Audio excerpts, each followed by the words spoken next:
Hey guys, Redneck Mini 14 here, and this is going to be a review of my newest gun purchase. This is a Marlin XT-17, and it's a 17 HMR. And I actually bought this used from one of my coworkers.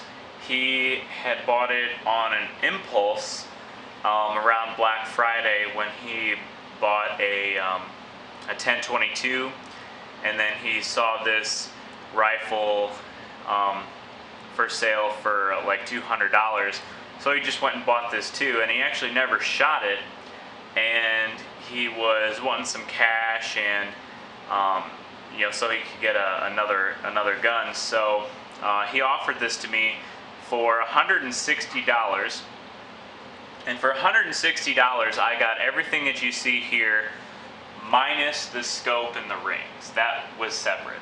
But, for $160, I got the gun. I got this little gun sock that he kept it in.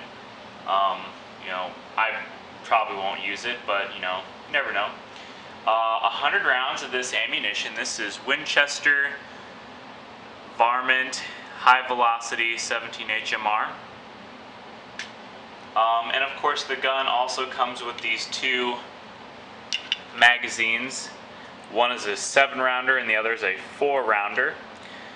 And these are actually, out of any gun, any rifle, or even any handgun that you get, these are about the cheapest factory magazines that you can buy. These are like $10, $12 for one of these. And that's really, really inexpensive for a factory magazine. And they're pretty good magazines compared to other rifles in their price range. But anyway, the gun is the Marlin XT-17. This one has a bull barrel, so very, very heavy barrel. Should be very, very accurate. I have a Bushnell 22 scope on here. It's a fixed 4x32 power, so not a very high-powered scope, and it's actually a very inexpensive scope. The scope itself was about $30, and the rings, it actually came with some dovetail rings, but the gun came with some Weaver mounts, so I switched them out for some Weaver rings, and those were about $8. So this whole setup right here is about $200. So for $200, I got a gun, a scope, 100 rounds of ammunition, 2 magazines, and a gun sock. Pretty good deal. It'll make for a good coyote hunting rifle. I hear people like to use 17 HMR for coyotes, so I might try it out for that. It's also good for some other small game, but I'll probably just use a 22 for squirrels and rabbits and stuff like that. But I'll try this out for coyotes, see if it's any good. I may upgrade the scope later on and switch this off, put it on something else, I don't know. But anyway, I guess let's take a look at the rifle. Of course, it is unloaded. It's a fairly smooth bolt. Of course, it'll smooth out even more over time.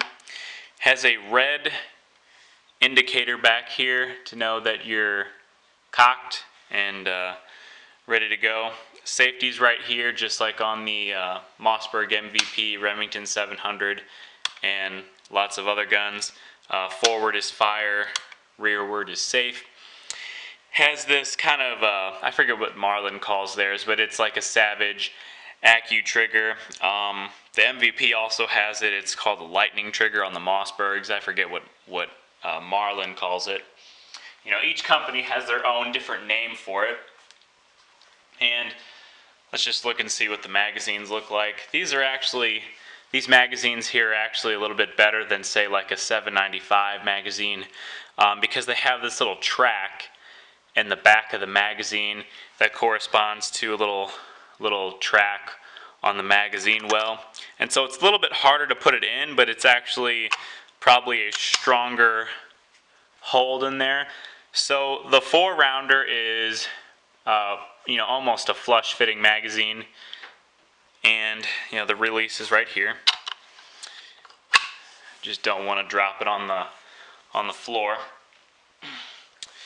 And of course, here's the 7-round mag, and it sticks out that much. So not too much, but probably for hunting, I'll probably stick with the 4-rounder, but I don't know. I'll probably carry them both and just have them loaded, have the 4-rounder in it, and then have the 7-rounder as a backup.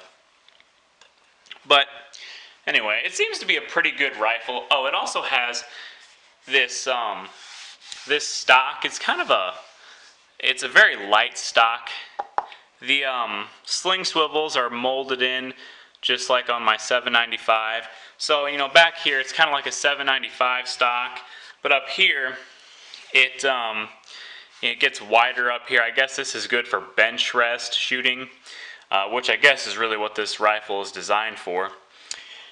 But since this stock is very lightweight and it comes with a bull barrel, it's very front heavy. Now it's not as bad when you put the scope on, because the scope adds weight in the center of the rifle, but it's still kind of front heavy. And so I was thinking maybe later on down the line I might get like a Boyd's laminate stock for this. Those are like $130, so it's not too expensive, to get one of those. But it's still almost as much as I paid for the gun. So I haven't really decided if I'm gonna do that yet. But I might do that in the future. But I don't know.